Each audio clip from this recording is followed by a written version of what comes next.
तो आज हम पढ़ रहे हैं पोटेशियम डाइक्रोमेट के ऑक्सीकारक गुण। क्या पढ़ेंगे? पोटेशियम डाइक्रोमेट के ऑक्सीकारक गुण, यानी कि K2Cr2O7 के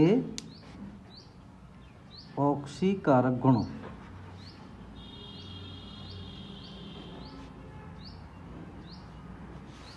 ठीक है जी।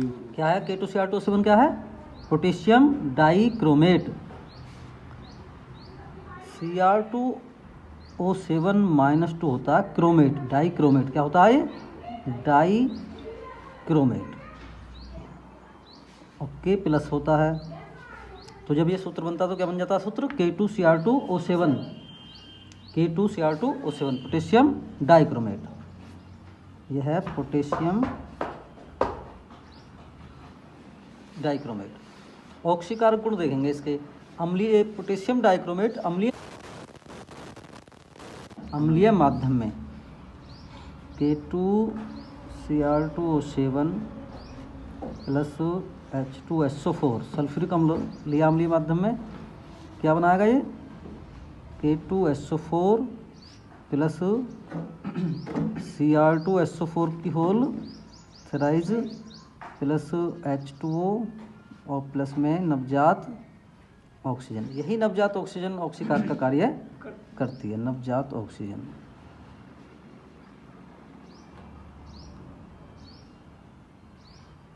नवजात ऑक्सीजन। ठीक है, यहाँ पर हम समझेंगे कि ये product potassium sulphate, chromic sulphate और जल किस प्रकार ये बने हैं। जो हमारा पोटेशियम डाइक्रोमेट है इसमें K पॉजिटिव है, Cr3 प्लस है, O-2 है और सल्फ्यूरिक हमारा किस में टूट जाएगा? H प्लस में, SO4 माइनस में। अब तुम्हें पता है K प्लस है किससे संयोग करेगा? धनायन जो ऋणायनों से करते हैं और ऋणायन धनायन से। K किससे करेगा? K किससे जुड़ेगा? SO4 से, इसी से जुड़ेगा। और चूंकि इस पर दो आवेश है तो इसका आवेश इसके बेस में चला जाएगा और क्या बनेगा? K2SO4 प्लस Cr किससे संयोग करेगा? K से या S से या SO4 से? ये भी इसी से करेगा, माइनस से। और सूत्र क्या बनेगा? इस पर 3 चार्ज है तो ये इसके बेस में आएगा और 2 इसके बेस में आएगा। क्या बनेगा? Cr2SO4 की होल थ्राइज। O पे -2 है, H प्लस से संयोग करेगी तो ये क्या बना लेगी? H2O। और क्या निकलेगी इसमें? नवजात ऑक्सीजन। ये इस प्रकार प्रोडक्ट बनेंगे।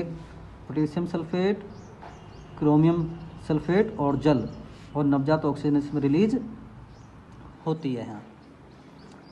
ठीक है, अब हम देखेंगे इसके। अब इसमें क्या है, ये क्या करता है? पोटेशियम आयोडाइड को आयोडीन में ऑक्सीकृत कर देता है।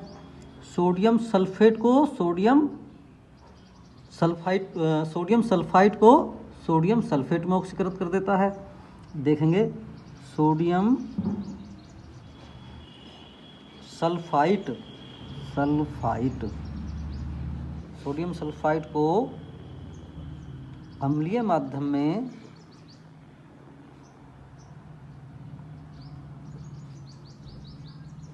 किसमें? सोडियम सल्फेट में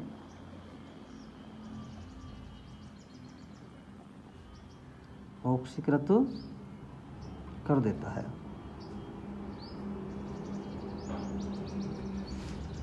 सोडियम सल्फाइड क्या होता है? अभी सूत्र सोडियम सल्फाइड होता है Na2SO3 और सोडियम सल्फेट क्या होता है? Na2SO4। समझ रहे हैं? बस अब क्या करेंगे हम?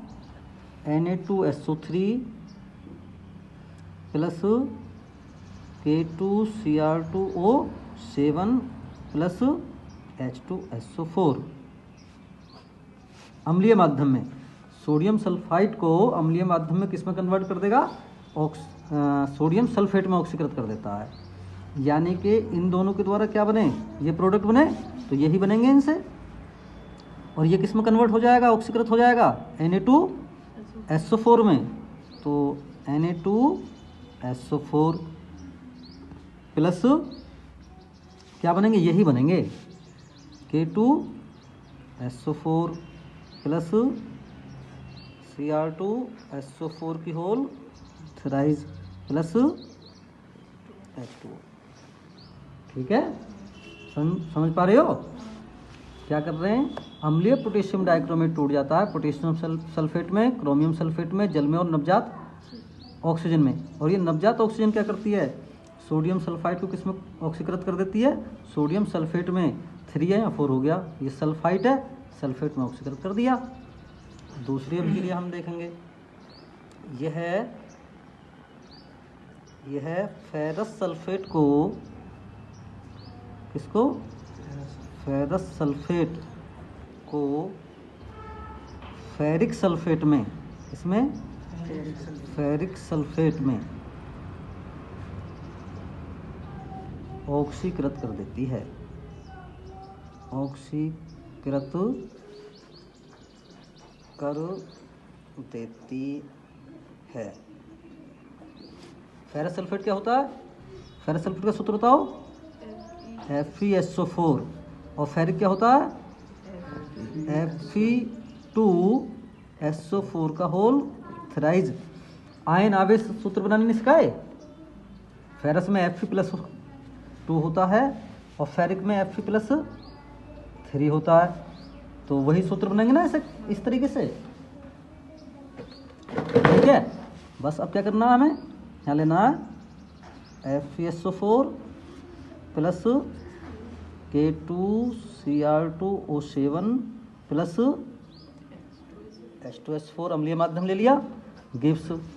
ये क्या किस में कन्वर्ट हो जाएगा, ये फेरस सल्फेट फेरिक सल्फेट में ऑक्सीकृत हो जाएगा, क्या बनेगा, Fe2 की होल थ्राइज प्लस क्या बनेंगे, बताओ साहिल क्या बनेंगे, ये बनेंगे ना, यही तो बनेंगे, ये क्या बनेंगे, K2SO4 प्लस Cr2SO4 की होल थ्राइज प्लस H2O। अब ये समझेंगे, अम्लीय माध्यम में potassium dichromate, potassium sulphate, chromium sulphate और जल में अपघटित हो जाता है, टूट जाता है, और नवजात ऑक्सीजन मुक्त होती है। यही नवजात ऑक्सीजन क्या कर रही है, वह ऐसे मान लो इन दोनों से, ये मम्मी पापा हैं, क्या है, मम्मी पापा, इनसे बन रहे हैं ये, और ये नवजात ऑक्सीजन है। अब इनके जो साथ होगा तो वो क्या करेंगे, जो इनके साथ होगा तीसरा पदार्थ, वो इसको ले लेंगे। ये नवजात ऑक्सीजन है, तो जैसे सोडियम सल्फाइड इनके साथ है, तो सोडियम सल्फाइड ने क्या करा, ये नवजात ऑक्सीजन लेकर सोडियम सल्फेट में ऑक्सीकृत हो गया। इसी प्रकार जो फेरस सल्फेट है वो नवजात ऑक्सीजन को लेकर किसमें, फेरिक सल्फेट में ऑक्सीकृत हो गया। इसी प्रकार इसकी अम्लीय माध्यम में ऑक्सीकारक अभिक्रियाएं होती हैं। यह सोडियम नाइट्राइट को, इसको सोडियम नाइट्राइट को सोडियम नाइट्रेट में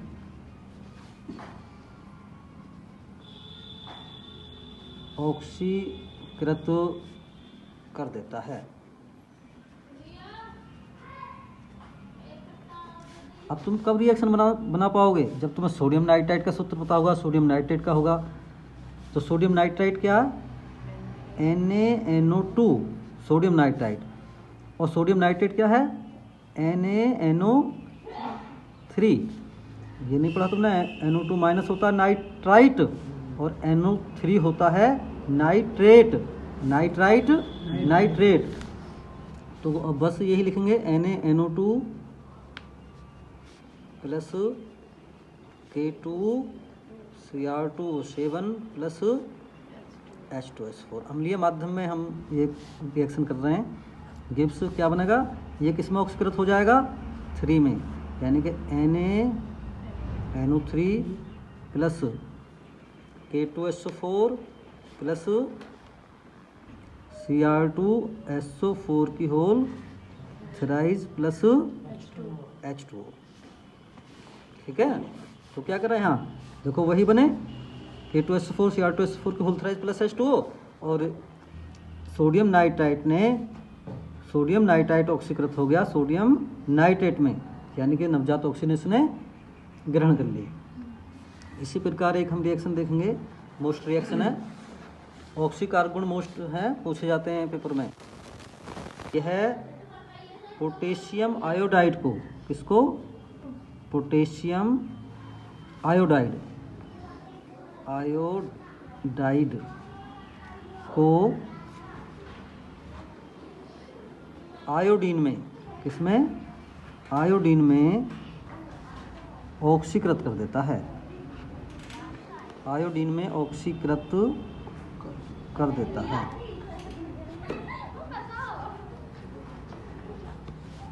पोटेशियम आयोडाइड क्या होगा भाई, Ki पोटेशियम आयोडाइड होती है, और किसमें, I2 में रिलीज कर देगा, यानी Ki potassium iodide plus K2Cr2O7 plus H2SO4 क्या बनाएगा, K2SO4 प्लस Cr2SO4 की होल थ्राइज प्लस H2O, और प्लस में क्या निकलेगा, I2 मुक्त हो जाएगी, आयोडीन रिलीज हो जाती है, यानी कि पोटेशियम आयोडाइड को आयोडीन में ऑक्सीकृत कर देता है। Thank you.